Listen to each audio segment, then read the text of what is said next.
Bonjour Anthony Morel. Bonjour Peggy, bonjour Mathieu. Des voitures de plus en plus intelligentes qui pourraient nous aider à faire largement baisser la mortalité routière. En fait, une voiture qui se transformerait comme notre ange gardien. Exactement, alors en attendant l'arrivée des voitures complètement autonomes, il faut imaginer la voiture de demain comme des yeux et un cerveau supplémentaire en plus de celui du conducteur, qui peut se déconcentrer, parfois même s'assoupir.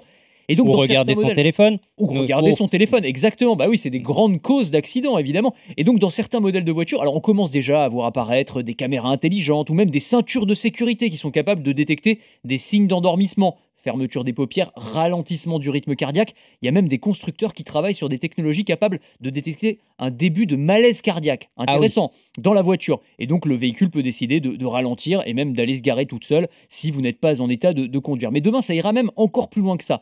EyeSight, par exemple, a mis au point une caméra d'habitacle qui va détecter si le conducteur est en train de fumer, s'il a bien sa ceinture de sécurité, s'il a son smartphone à la main.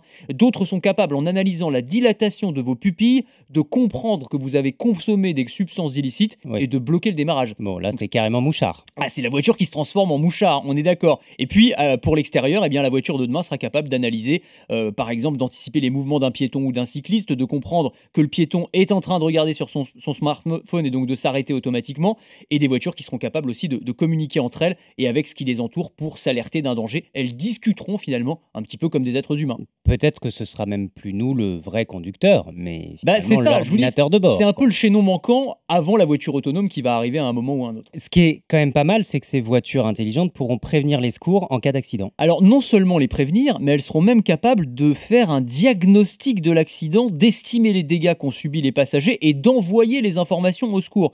Ça, c'est une start-up israélienne, MDigo, qui travaille là-dessus. Ils ont mis au point une technologie qui, en gros, va utiliser des capteurs électroniques. On va analyser la vitesse à laquelle allait la voiture au moment de l'accident, la puissance de l'impact, est-ce que toutes les ceintures étaient bien attachées, est-ce que les airbags se sont déclenchés. Et en fonction de tout ça, eh bien, la voiture va déduire le choc qu'a subi chaque passager au niveau de la tête, du cou, de la poitrine, des organes internes, un prédiagnostic, type de blessure, niveau de gravité, envoyé en moins de 10 secondes aux secours qui peuvent Et, intervenir plus rapidement et de manière plus efficace, et ce évidemment. diagnostic intéressera aussi les assureurs. Ah bah tout de suite, vous voyez, Bah mal oui, mais partout, non, vous, mais Mathieu. c'est aussi le Non, pendant. mais évidemment, vous avez raison. Pour faire baisser la mortalité routière, il faut aussi de meilleurs composants, que la carlingue soit un peu plus sécurisée. Des nouveaux types de matériaux. Et Google, par exemple, a déposé un brevet pour une voiture, tenez-vous bien, dont la carrosserie serait capable de ramollir lorsqu'elle est sur le point de Ah oui. percuter un piéton. Donc c'est une carrosserie souple qui va changer de consistance en fonction de la nature et de la puissance du choc en cas d'accident pour limiter la force de l'impact. Elle se ramollit si elle heurte un piéton ou au contraire, elle va se durcir pour protéger le passager en cas de choc contre un poteau, par exemple. Alors ça reste un brevet, on ne sait pas si et quand la technologie sera industrialisée.